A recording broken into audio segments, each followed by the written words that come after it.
No Year of the Cat, retold by Mary Dodson Wade and illustrated by Nicole Wong. In the misty time of long ago, when Cat was friend of Rat, the emperor paced the throne room. "It is a problem," he said. "It is a problem," echoed his advisers. Outside, pear trees gleamed with white blossoms. It was the auspicious time of year, but silence filled the room. The emperor roused from deep thought and said, "We know the seasons. We see spring blossoms burst on the limbs of the pear tree. We taste yellow fruit ripened in the summer heat. We hear winter's sleet pepper bare tree limbs, and yet we cannot recall the years. We forget in which year the great river devoured our fields. We cannot remember the year that the mountains shook and the village houses fell in a heap. We cannot remember," repeated his advisers. The emperor's brows knit together. How then will people remember the auspicious year the prince was born? The advisers bowed toward the throne where the empress held a tiny, precious heir. "It is a problem," they said. The emperor moved to the porch. The advisers moved in unison. In the courtyard, 2 swallows swooped in a game of tag. The emperor's face brightened. "I have thought," he said. "We will have a race." "We will have a race," said the advisers. "Yes," said the emperor. "The first 12 animals to cross the great river will each have a year named for them. With the years so named, we can remember when auspicious events occurred." "We can remember," said the advisers. So the plan was set. One adviser went to summon the animals. Another arranged for the start of the race. A third prepared the scroll to record the animals at the finish line. The animals greeted the news with great enthusiasm. They chattered in small groups beside the river. Friend whispered to friend, exchanging views on how best to cross the rushing water. Rat, knowing that he was no match for the swirling river, watched gloomily. Cat, coveting the honor offered by the emperor, sidled close to friend Rat with a scheme. "Ox is slow," she said, "but he is strong. He will get across when others fail.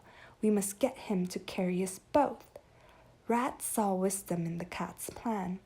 Cat approached Ox with a smile. "You have such a broad back," she said. "And you are a good swimmer," added Rat. Ox believed the flattery and gladly offered to carry the 2.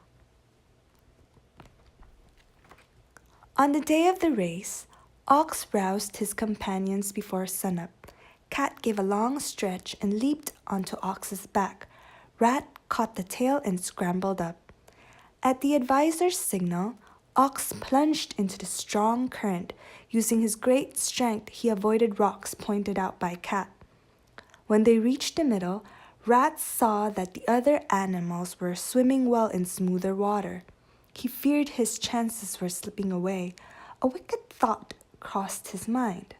"Look!" he shouted to Cat. "There is a great fish!" As Cat turned to look, Rat gave her a push. Astonished, Cat thrashed about in the water. Rat scurried up to Ox's ear. "Hurry, hurry!" he urged Ox. Unaware that one of his passengers was gone, Ox sent out great bubbles of air as he pushed harder through the water. No sooner had Ox stumbled up the bank than Rat scurried away without so much as a thank you.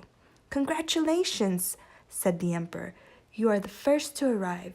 But you are so small. How did you manage to cross the river?" Rat threw out his chest. "Oh, mighty emperor, I used my brain. I sought the help of my friend Ox. He is coming now." Ox lumbered up, still dripping water. "Congratulations," said the emperor. "You are number 2. Ox's poor brain did not register that only one of his companions was there. Just then, Tiger arrived with drooping tail. The emperor expressed surprise. "You are number 3, he said. "I expected you to be first." "I was caught in a terrible swirling place," said Tiger. Only by the greatest effort did I manage to escape and get across the river. Rat gave him a haughty look. That is what happens to those who do not use their brains. Tiger swiped at Rat, but the emperor raised his hand. No quarrels today, he said. Soon, Rabbit arrived and was delighted to find that she was number 4. I hopped from stone to stone, then floated on log the rest of the way, she said. Next came Dragon. He was in a great humor. I see 4 are here ahead of me. I would have been here earlier, but I stopped to blow rain clouds to help the farmers.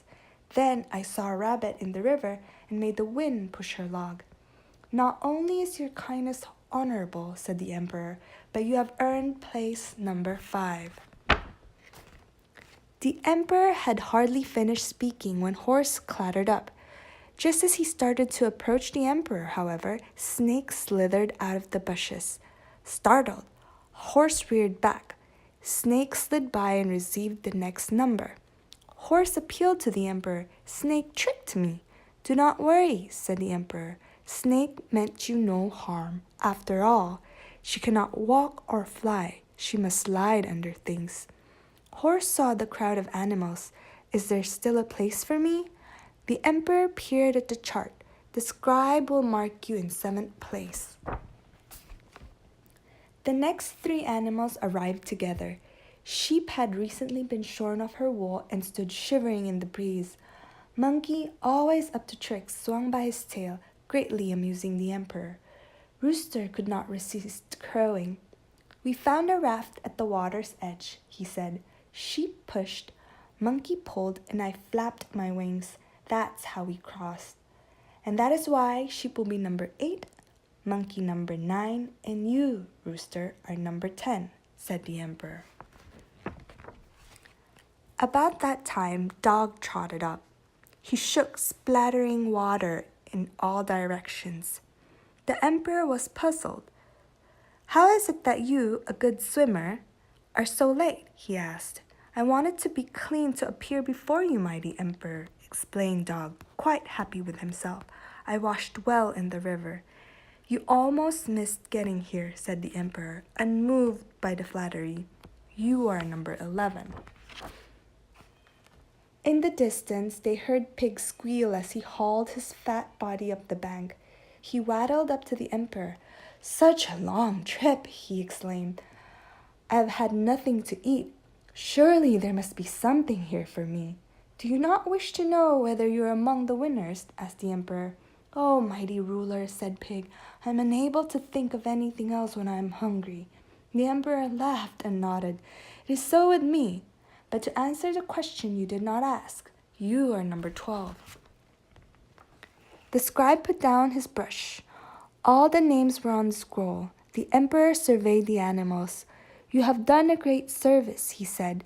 We can now recall the year of the great rice harvests.